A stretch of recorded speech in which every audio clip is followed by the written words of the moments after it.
2026 ஒரு கட்சி தனிப்பெரும்பான்மை ஆட்சி அமைக்க வாய்ப்பு இருக்கா, இல்ல கூட்டணி ஆட்சி தான் சாத்தியமா? ஏன்னா நேற்று தினம் எடப்பாடி பழனிசாமி என்ன சொல்றாருன்னா, அதிமுக தனிப்பெரும்பான்மையோட ஆட்சி அமைக்கும் அப்படின்னு சொல்லி ஒரு வார்த்தையை சொல்றாரு.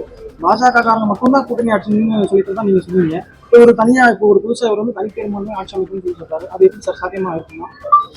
ஏற்கனவே இதை பற்றி நான் சொல்லி இருக்கிறேன். அமித்ஷா அவர்கள் மட்டும்தான் திரும்ப திரும்ப கூட்டணி ஆட்சி என்ற கருத்தை சொல்லி வருகிறார். இதுவரையில் அதிமுக தலைவர், அவருடைய பொதுச் செயலாளர் திரு எடப்பாடி பழனிசாமி அவர்கள் எந்த கருத்தையுமே சொல்லாமல் மௌனம் காக்கிறார் என்று குறிப்பிட்டிருந்தேன். தற்போது அவர் அதற்கு விடையளித்திருக்கிறார்.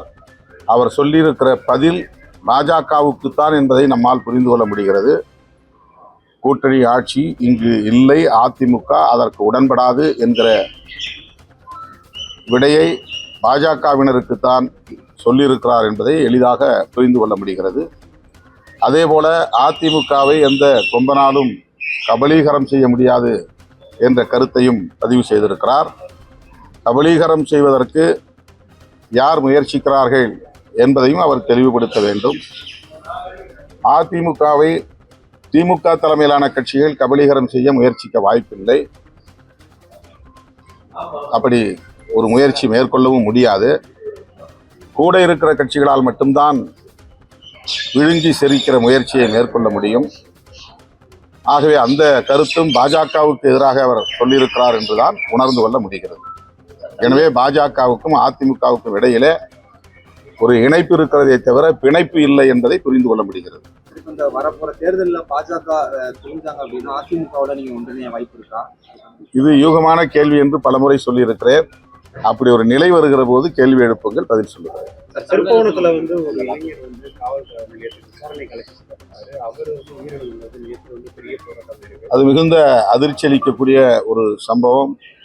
காவல்துறையினரின் விசாரணைக்கு அழைத்து செல்லப்பட்ட அந்த இளைஞர் அஜித்குமார் உயிரிழக்கும் நிலை ஏற்பட்டிருக்கிறது. அவருடைய உடன் பிறந்த தம்பி தன்னையும் அழைத்து சென்று விசாரித்தார்கள், தாக்கினார்கள்.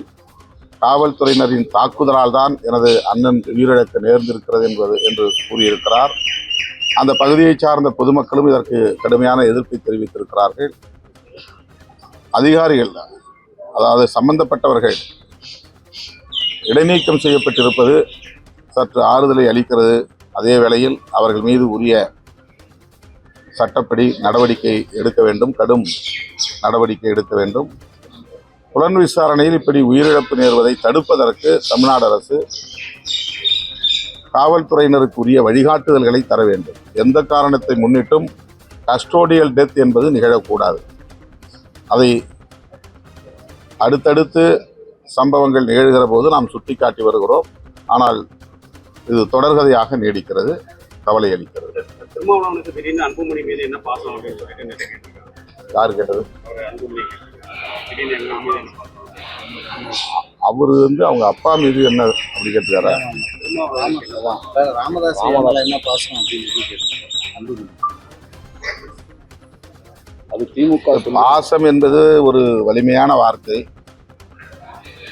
நாங்கள் குறிப்பிட்டது அந்த அடிப்படையால் அல்ல. தந்தை மகனுக்கு இடையிலே ஏற்படுகிற இடைவெளி பெரிதாகிவிடக்கூடாது என்கிற அடிப்படையில் சொல்லப்பட்ட ஒரு பொறுப்பான வார்த்தை, அவ்வளவுதான்.